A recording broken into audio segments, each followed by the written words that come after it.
Hello and welcome back to another Reaconteur video, and in today's video I'll be talking about something a bit more serious as far as the health of the game goes, because exploiters are now able, or well, have been able, but are now more commonly faking clips to get people banned in Deepwoken and classifying the information so you could never appeal it. If you enjoy, make sure to subscribe, since only about 20% of the people watching right now are actually subscribed. Along with that, I'm currently live on Twitch right now playing Five Nights at Freddy's, so come to the stream. I'm playing all the Five Nights at Freddy's games on the stream, and then I'm gonna make a big video of it on the live channel. Anyway, let's get straight into it. Anyway, today I want to talk about exploiters forging proof to get people banned. Now, this has actually been an issue for over a year at this point that I've known about, but I've decided to not cover it for two reasons. First of all, the more people who know about this, the more people are going to try and abuse it to just get random people or people that they don't like banned, because there's actually Discord servers where you can pay for services. It's like 10 bucks or something like that, but you get someone banned, they're like, oh yeah, throw an extra 5 bucks and we'll get the ban classified, and then boom, someone basically can't appeal it under any circumstances, unless they're like a YouTuber and have like a bunch of people fighting for them like that. And then second of all, I was actually working on a large video that involved using it on myself to see how easy or how hard it is to get unbanned in Deepwoken with and without community recognition as a YouTuber. Regardless, this video kind of sells some of that video out because I'm still working on it, but I'm covering it now because Deepwoken is currently having a new plague of people doing this as it's become super popular, along with those Discord servers I mentioned that sell the service to get people banned, which are now becoming increasingly popular. Now, the way they do this is honestly so stupid. Essentially, what they first off do is they'll rip the UI elements from Deepwoken, which, if you don't know, it's super easy to steal a game's UI or user interface, which it's literally just all the buttons and like the menus on the screen and stuff. And it's super easy to steal those from a game since they're client-sided elements, and anything client-sided in a Roblox game is always accessible. Like, to you as the player, you always see it, so it's always like at the base layer of everything in the game. So you can just like download an exploit and download a game's UI and the map just like that, right? Now from there they make a completely fake Deepwoken styled game, and then they use exploits in that fake game with an alt to frame someone of using exploits. So let me show you guys the fake clip I have here.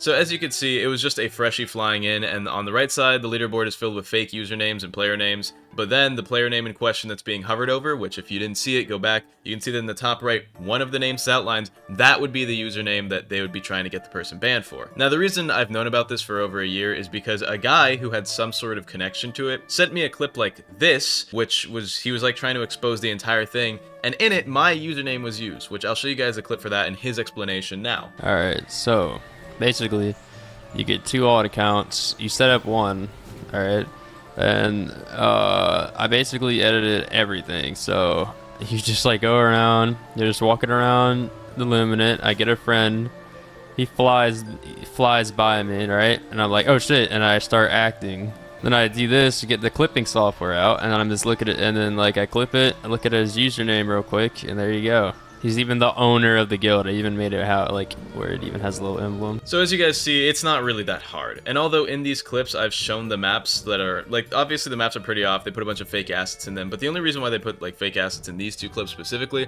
is so that way people don't think it's the real game. Now that doesn't really matter because all they do is rip the game's map and do it like that, and it's not much harder than ripping a game's UI, because similarly to a UI, you can steal maps just as easily.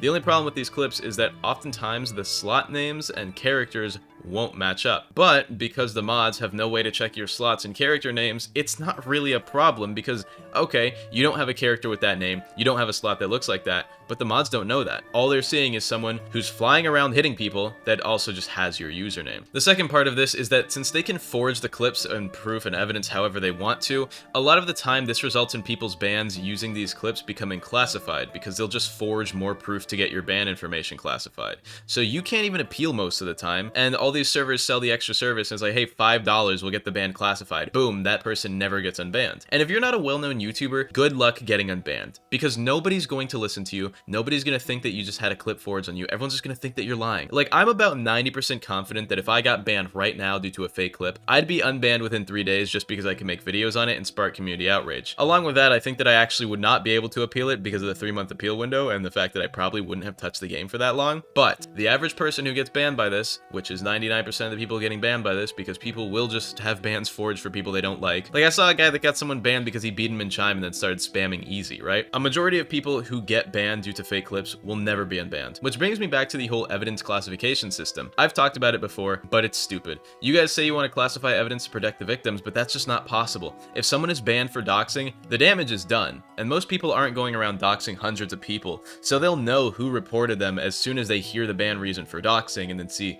evidence classified. Oh, I got banned for doxing? Maybe it was that 14-year-old e-girl who I leaked the address of on like 20 Discord servers. That's gotta be her. Let me go harass her, right? Like, there's a reason why courts don't hide evidence from people being prosecuted. One, because it creates an unfair appeal system, and two, because it doesn't really help. Deepwoken's mod team doesn't seem to give a fuck though, because for some reason they thought that the people who get banned should remain guilty until proven innocent, which is the opposite of most court systems in modern societies for this exact reason, with the exception being like Asian countries.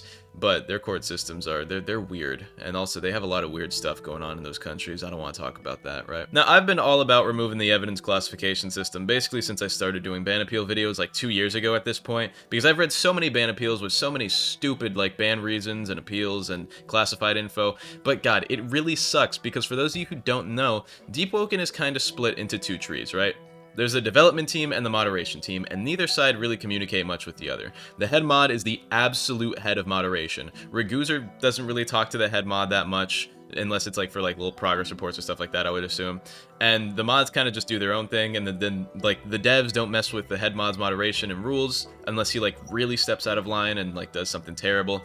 And obviously he doesn't mess with development. And occasionally the devs might personally ban someone, but for the most part 99% of mod stuff is done by the mods and ignored by the devs. It's like a little union within the Deepwoken server. And the problem with that is the only way for the mods to change is for either the head mod to change protocol or the mods to all want to change the protocol, right?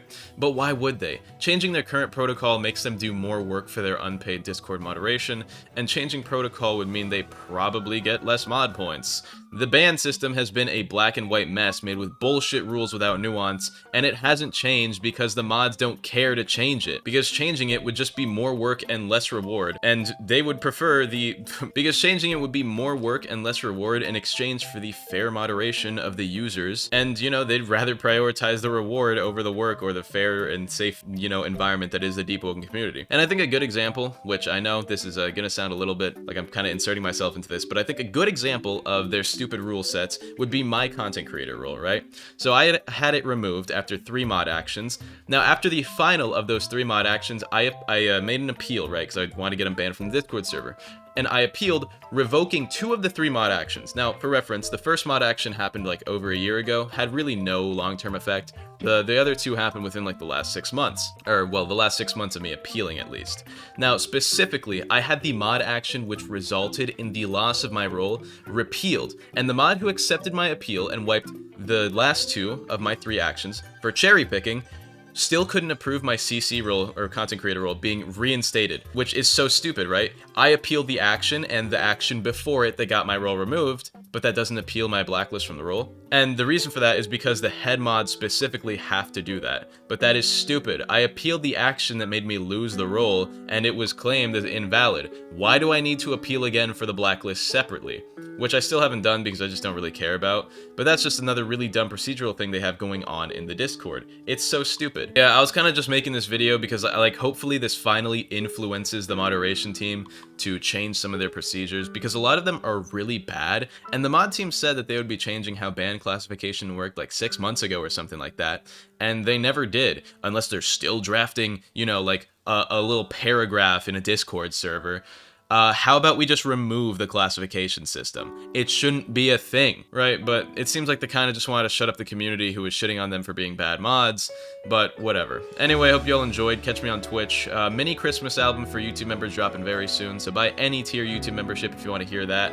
Shout out to YouTube members of tier 2 and higher: Green, Brick, High Card, Gubka, Philip, Delusional Mo, Elstern, Fun Guns, Axelor, Broccoli, Akio Sugikuni, Carlia the Witch, Burger, and Drizzy Drake Fan. I love you all. Hope you all have an amazing day, and goodbye.